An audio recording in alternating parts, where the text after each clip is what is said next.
আসসালামু আলাইকুম। সংবাদে আপনাদের সবাইকে স্বাগত জানাচ্ছি। আমি ফিরোজ তোহা। শুরুতেই আরবে কেবলস সংবাদ শিরোনাম। বাংলাদেশের সর্বশেষ গুরুত্বপূর্ণ আপডেট সংবাদে আপনাকে স্বাগত। শুরুতেই সংবাদ শিরোনাম, পরে বিস্তারিত। প্রথমেই জানাবো, সাহস থাকলে আওয়ামী লীগকে পুনর্বাসন করে দেখান, মাঠে নেমে সামর্থ্য দেখাবো। আওয়ামী লীগকে পুনর্বাসনের সুযোগ দেওয়া হবে না বলে মন্তব্য করেছেন জাতীয় নাগরিক পার্টি এবং বিরোধী দলীয় চিফ হুইপ নাহিদ ইসলাম। তিনি বলেছেন, সাহস থাকলে আওয়ামী লীগকে পুনর্বাসন করে দেখান, মাঠে নামলেই সক্ষমতা প্রমাণ হবে। এরপর জানাবো, স্থানীয় নির্বাচন নিয়ে সরকারের কোনো নির্দেশনা পায়নি বললেন ইসি সচিব। স্থানীয় সরকার নির্বাচন আয়োজনের বিষয়ে এখন পর্যন্ত সরকারের পক্ষ থেকে কোনো নির্দেশনা পায়নি বলে জানিয়েছেন নির্বাচন কমিশন ইসি সচিব আক্তার আহমেদ। আজ সচিবালয়ে তিনি এসব কথা জানান। এদিকে রাজধানীতে ট্রেনের ধাক্কায় এক ব্যক্তি নিহত। রাজধানী তেজগাঁও রেল লাইনে ট্রেনের ধাক্কা অজ্ঞাত এক ব্যক্তি 50 মারা গেছে। আজ বিকাল 5:30টার দিকে এই দুর্ঘটনা ঘটে। মুমূর্ষু অবস্থায় পথচারীরা তাকে ঢাকা মেডিকেল কলেজ হাসপাতালে জরুরি বিভাগে নিয়ে গেলে চিকিৎসকরা তাকে মৃত ঘোষণা করে। এবারে জানাবো, হাসিনার কর্মকাণ্ডে বাংলাদেশ ভারত সম্পর্ক চির ধরতে পারে, ত্রিবেদীকে বললেন হুমায়ুন। পলাতক মৃত্যুদণ্ডপ্রাপ্ত আসামি শেখ হাসিনা 5 আগস্ট প্রকাশ্যে বক্তব্য রাখতে পারেন। সোশ্যাল মিডিয়ায় ছড়িয়ে পড়া এই খবর নিয়ে ভারতীয় হাইকমিশনারের সঙ্গে আলাপ করেছেন প্রধানমন্ত্রী পররাষ্ট্র বিষয়ক উপদেষ্টা হুমায়ুন কবির। তিনি বলেন, বাংলাদেশের অভ্যন্তরে অস্থিতিশীলতা সৃষ্টির উদ্দেশ্যে হাসিনা যে কোনো কর্মকাণ্ড দুই দেশের সম্পর্কের ইতিবাচক অগ্রগতিকে ক্ষতিগ্রস্ত করতে পারে। এবং সর্বশেষ জানাবো, বগুড়ায় সাবেক যুবলীগ নেতা গ্রেপ্তার।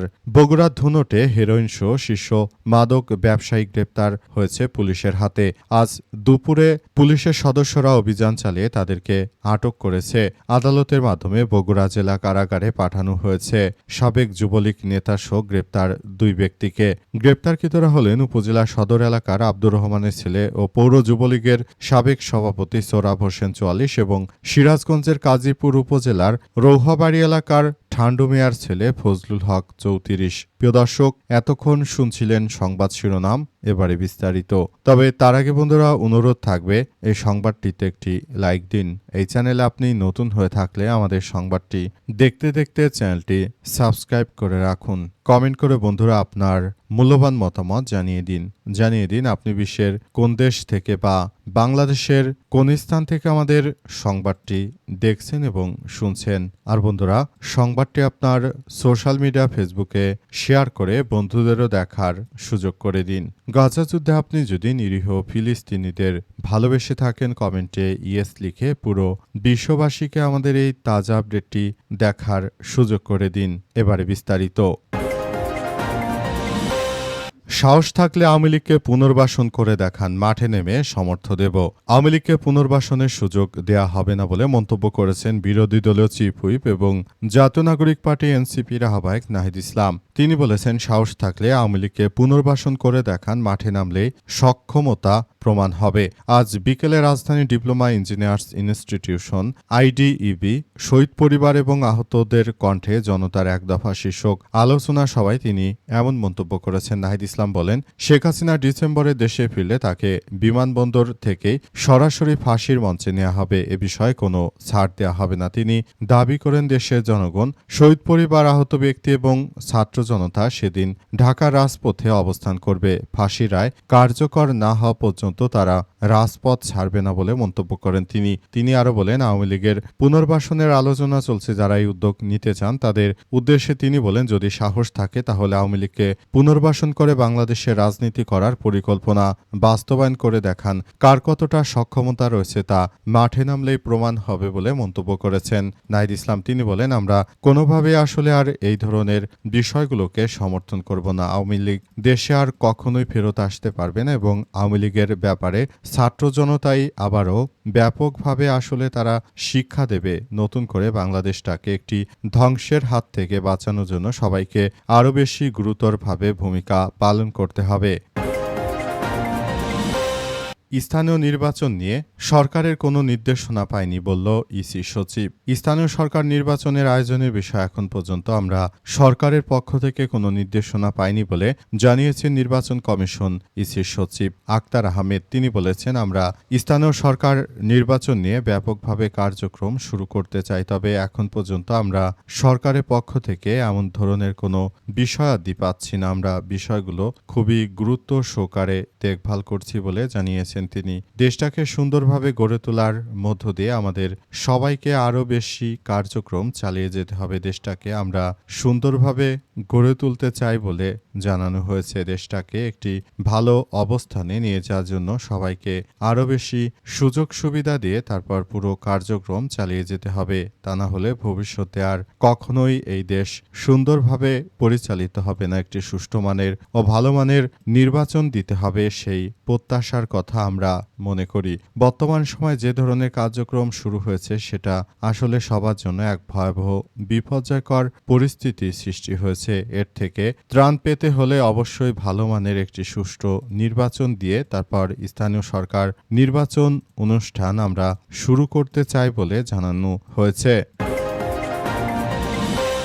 রাজধানীতে ট্রেনের ধাক্কায় এক ব্যক্তি নিহত হয়েছে। রাজধানী তেজগাঁওয়ে রেললাইনে ট্রেনে ধাক্কায় অজ্ঞাত এক ব্যক্তি 50 মারা গেছে। আজ 3 আগস্ট বিকেলে 5:30টার দিকে এই দুর্ঘটনা ঘটে। মুমূর্ষু অবস্থায় পথচারীরা তাকে ঢাকা মেডিকেল কলেজ হাসপাতালের জরুরি বিভাগে নিয়ে গেলে চিকিৎসক সন্ধ্যা 6:45টার দিকে তাকে মৃত ঘোষণা করে। হাসপাতালে তাকে নিয়ে আসা পথচারী ইসরাফিল পলাশ ও মোহাম্মদ ইয়াসিন বলেন যে বিকেলে ওই ব্যক্তি তেজগাঁও স্টেশনের পাশে রেললাইন দিয়ে সিগারেট খেতে খেতে যাচ্ছিল। এ সময় কমলাপুরগামী একটি ট্রেনের ধাক্কায় আহত হয় সে। পরে আহত অবস্থায় তাকে হাসপাতালে নেয়ার পর তার মৃত্যু হয়। তার পরিচয় জানা সম্ভব হয়নি। তার পরনে ছিল চেক লুঙ্গি, প্রিন্টের ফুল হাতা শার্ট। ঢাকা মেডিকেল কলেজ হাসপাতালের ইনচার্জের পক্ষ থেকে বিষয়টি নিশ্চিত হওয়া গেছে। তারা জানিয়েছে যে উক্ত ব্যক্তিকে আমাদের ঢাকা মেডিকেল কলেজ হাসপাতালে ভর্তি করা হয়েছিল, তবে ভর্তি করার পর আমরা বিষয়গুলো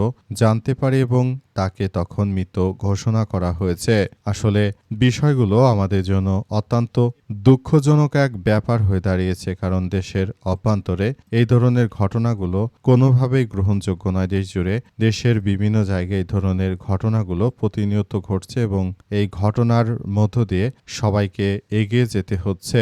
আসলে সবাইকে এসব বিষয় খুব সতর্কতার সহিত কার্যক্রম চালানোর জন্য বলা হচ্ছে এবং আরও বলা হয়েছে যাতে করে এই ধরনের ঘটনাগুলো আর না ঘটে সে ব্যাপারে সবাইকে সতর্ক অবস্থানে থেকে কার্যক্রম চালিয়ে যেতে হবে। ভারত থেকে শেখ হাসিনা 5ই আগস্ট বক্তব্য দিবেন, এই ঘটনায় আসলে বিএনপির মধ্যে একরকম আতঙ্ক সৃষ্টি হয়েছে। বিএনপির নেতৃত্ববৃন্দরা তারা ইতিমধ্যেই যখন জেনেছে যে ভারত থেকে শেখ হাসিনা 5 তারিখে প্রকাশ্যে সে ভাষণ দেবেন, তখন থেকেই আসলে সবার মধ্যে এক প্রতিক্রিয়ার সৃষ্টি হয়েছে। সবাই আসলে যার জায়গা থেকে শেখ হাসিনার এই বিষয়গুলো নিয়ে সবাই খুব বেশি আগ্রহ প্রকাশ করছে। এ ব্যাপারে ভারতের রাষ্ট্রদূতকে বাংলাদেশের প্রধানমন্ত্রী তারেক রহমানের একান্ত সচিব তিনি কথা বলেছেন যে শেখ হাসিনাকে এই ধরনের সুযোগ দেওয়া উচিত হবে না ভারতের জন্য। কিন্তু ভারত আসলে শেখ হাসিনাকে এই ব্যাপার নিয়ে তারা নিষেধও করেনি বলে একটি পত্রিকার মারফতে আমরা জানতে পেরেছি। নতুন করে শেখ হাসিনা 5ই আগস্ট নিয়ে তিনি যে ভাষণ দিতে চলেছেন সেই ভাষণ আসলে কোন পর্যায়ে যায় এবং সেখান থেকে আসলে কি হয় সেটা এখন পর্যন্ত বোঝা যাচ্ছে না। তবে এই পরিস্থিতিতে সবাইকে আরো বেশি সতর্ক থাকার জন্য বলা হচ্ছে এবং সবাইকে আরো বেশি সতর্কতার সহিত কার্যক্রম চালিয়ে যাওয়ার জন্য বিএনপির পক্ষ থেকে আহ্বান জানানো হচ্ছে এবং শেখ হাসিনার এই বক্তব্যকে ঘিরে দেশের ভিতরে কোনো ধরনের যেন উচ্ছৃঙ্খল পরিস্থিতির সৃষ্টি না হয় সেজন্য সবাইকে আরো বেশি সতর্ক ও সজাগ রাখার ব্যাপার নিয়ে কথা বলা হচ্ছে। শেষ পর্যন্ত আসলে বিষয়টি কোন দিকে যাবে সেটি এখন পর্যন্ত বোঝা যাচ্ছে না।